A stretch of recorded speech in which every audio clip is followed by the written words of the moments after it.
प्रणाम। आज मैं आप लोगों को ये बताऊंगा कि बुद्ध का मतलब क्या होता है और भगवान बुद्ध ने बुद्ध की क्या परिभाषा दी है। बहुत सारे लोग अभी ऐसे हैं जिनको अभी बुद्ध का वास्तविक अर्थ नहीं पता है। वो बुद्ध का मतलब सिर्फ गौतम से समझते हैं या किसी बौद्ध धर्म से समझते हैं। आज मैं आपको सही मायने में बुद्ध का अर्थ समझाऊंगा कि भगवान बुद्ध क्या कहते हैं बुद्ध के बारे में। भगवान बुद्ध ने कहा, इतिपि सो भगवा अरहं। हम लोग हर एक शब्द का अर्थ समझेंगे, हर एक शब्द का मतलब समझेंगे कि किसका मतलब क्या है। इतिपि सो भगवा अरहं सम्मा संबुद्धो विद्याचरण संपन्नो सुगतो लोकविदु अनुत्तरो पुरिसदम्म सारथी सत्था देव मनुष्यानं बुद्धो भगवाति। ये 2 लाइन की परिभाषा और इसमें पूरे बुद्ध की क्या क्या गुण होते हैं, किस गुणों से हम बुद्ध को पहचान सकते हैं, इस 2 लाइन की छोटी सी परिभाषा में सम्मिलित है। पहले कहा इतिपि सो भगवा। भगवान कौन है? भगवा। बुद्ध ने भगवा शब्द यूज किया भगवान के लिए। तो पहले समझते हैं कि भगवान क्या। भगवान बुद्ध ने भगवान की क्या परिभाषा दी। उन्होंने कहा, भग्ग रागो भग्ग मोहो भग्ग दोषो भगवाति।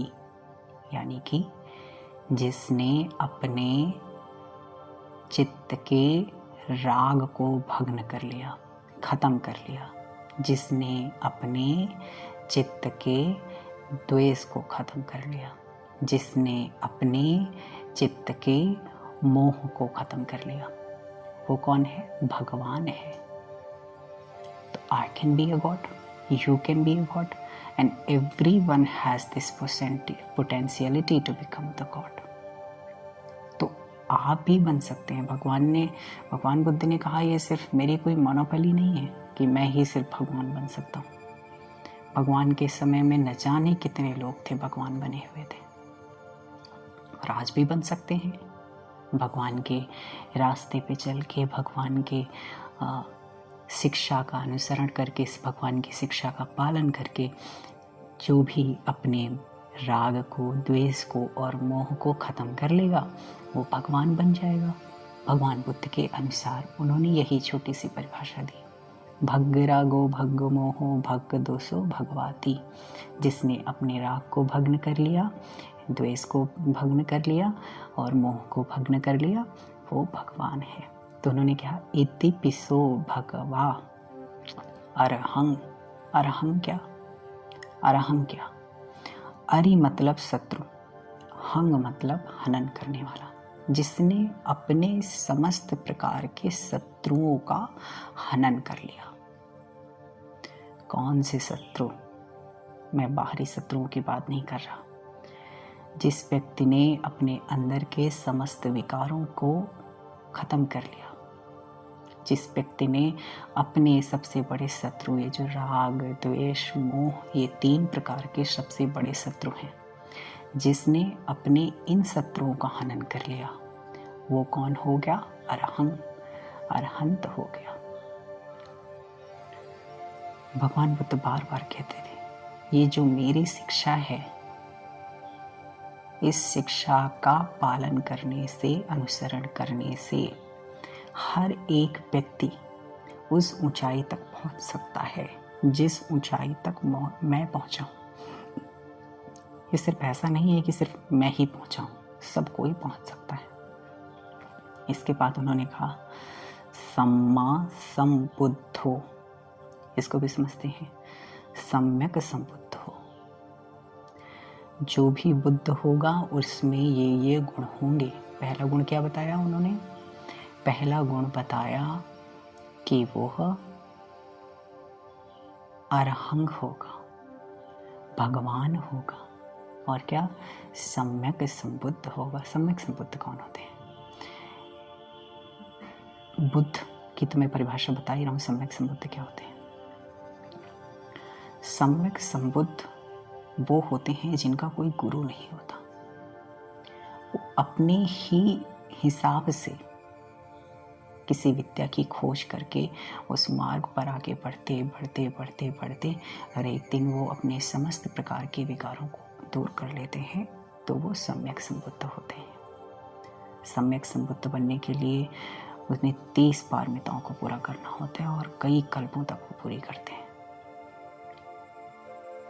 आगे मैं बताऊंगा कई तरह के बुद्ध होते हैं। सम्यक संबुद्ध, पच्छेक बुद्ध, अरहंत, इनमें क्या अंतर है इसकी मैं एक अलग से वीडियो बनाऊंगा, लेकिन आज सभी सिर्फ सम्यक संबुद्ध समझते हैं। सम्यक संबुद्ध मतलब जिसका कोई गुरु नहीं, शास्त्रा नहीं, वो स्वयं है, स्वयं भू है, वो स्वयं से उसने अपनी विद्या को खोज निकाला है, सभी का गुरु है, वो सम्यक संबुद्ध होता है। विद्याचरण संपन्नो, क्या है विद्याचरण संपन्नो? समस्त प्रकार की विद्याओं से संपन्न हो। किस प्रकार की विद्याएं? कौन से प्रकार की विद्या की बात हो रही है? इस समस्त लोगों को जो समझ जाए, इन समस्त लोगों की सच्चाई को जो व्यक्ति समझ जाता है, समस्त प्रकार की विद्याओं से परिपूर्ण हो जाता है, उसको कहा कि विद्याचरण संपन्नो। ऐसा व्यक्ति सभी प्रकार की विद्याओं से, हर तरह की विद्याओं से पारंगत हो जाता है। इस समस्त प्रकार के संसारों की लौकिक अलौकिक हर प्रकार की बात जान जाता है। ऐसा व्यक्ति विद्याचरण संपन्न होता है। सुगतो, जिसने अपने आप को सुगत कर लिया। सुगत यानी जिसने अपने कर्मों को अच्छा कर लिया, मन से, वाणी से और काया से, हर तरह के कर्मों को जिसने ठीक कर लिया, वो व्यक्ति सुगतो होता है। सुगतो। आगे देखते हैं। लोक विदु अनुत्तरो पुरिस दम्म सारथी। लोक विदु, लोक के ज्ञाता। भगवान बुद्ध ने बताया कि 31 लोक हैं जहाँ पर बीइंग रहते हैं, प्राणी रहते हैं। उन सभी को जानने वाले को कहते हैं लोक विदु, यानी सभी लोगों के रहस्य का जानकार। तो यदि ये क्वालिटी किसी भी व्यक्ति में है, लोक विदु, लोगों के बारे में जान गया हो, तो वो व्यक्ति बुद्ध है। आगे, अनुत्तरो पुरिस दम्म सारथी। पुरिस दम्म क्या? देवताओं मनुष्यों का शास्ता। ऐसा व्यक्ति जो देवताओं और मनुष्यों का शास्ता हो, गुरु हो। कौन गुरु हो सकता है? इस मोह रूपी संसार में फंसा हुआ व्यक्ति, अविद्या से घिरा हुआ व्यक्ति इस संसार में जब विचरण करता है, तो कोई व्यक्ति आता है, कोई बुद्ध प्रकट होते हैं, कोई महान आत्मा प्रकट होती है और वह उन लोगों को सही मार्ग, सही दिशा निर्देशन देती है। तो ऐसे व्यक्तियों को हम कहते हैं अनुत्तरो पुरिस दम्म सारथी। सभी देव मनुष्यों के शास्ता, सभी देवों को धर्म के रास्ते लाने वाला, सभी मनुष्यों को धर्म के रास्ते लाने वाला ऐसा व्यक्ति पुरिस दम्म सारथी। सत्था देव मनुष्यानम बुद्धो भगवाति। ऐसे बुद्ध भगवान होते हैं। जिन अगर कोई कहे अपने आप को कि मैं बुद्ध हूँ, तो उसमें ये विशेषताएं होनी ही चाहिए। उसके काया से, वाणी से, मन के कर्म सुगत हो गए हों, जिसने अपने विकार रूपी शत्रुओं का हनन कर लिया हो, जो उसका किसी का गुरु ना हो, यानी उसका कोई गुरु ना हो, वो स्वयं से उसकी विद्या प्रकट हुई हो, सम्यक संबुद्ध हो, लोगों का जानकार हो, समस्त प्रकार की विद्याओं से परिपूर्ण हो। इस प्रकार का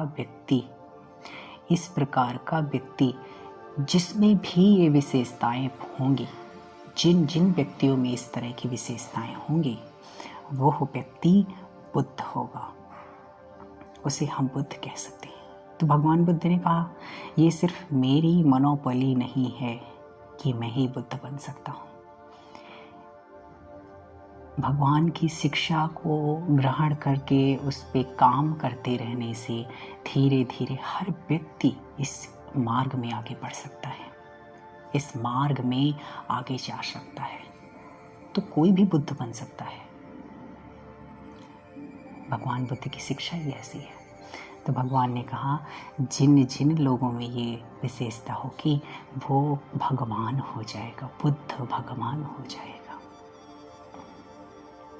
इसे हम बुद्धानुसक्ति के नाम से भी जानते हैं। बुद्धानुसक्ति क्या? जब हम भगवान के बुद्ध के गुणों को स्मरण करते हैं, और अभी मैंने जो भी बताया ये सब भगवान के गुण ही हैं, तो इसको हम बुद्धानुसक्ति भी कहते हैं। बुद्धानुसक्ति हम कब कर सकते हैं? जब भी हमारा मन विचलित हो, जब भी हमारा मन परेशान हो और हमें कुछ ना जीवन में समझ आए, तो हम बुद्धानुसक्ति का अभ्यास कर सकते हैं। और बुद्धानुसक्ति के अभ्यास से हमारा मन शांत हो जाता है। भगवान के गुणों को याद करने से ही मन शांत हो जाता है। फिर से एक बार हम लोग रिपीट करेंगे। इति पिसो भगवा हरिहं सम्मा सम्बुद्धो